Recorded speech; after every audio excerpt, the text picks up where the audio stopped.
Okay, we just got a new heat pump for the pool.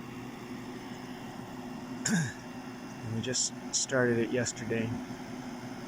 Right now it says it's at 89 degrees.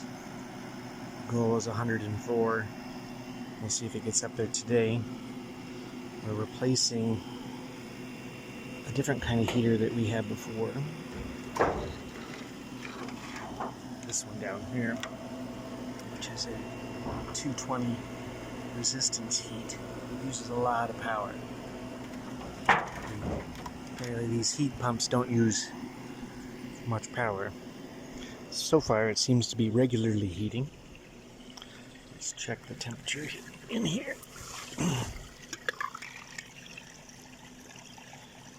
Yeah, this says 90, almost 91.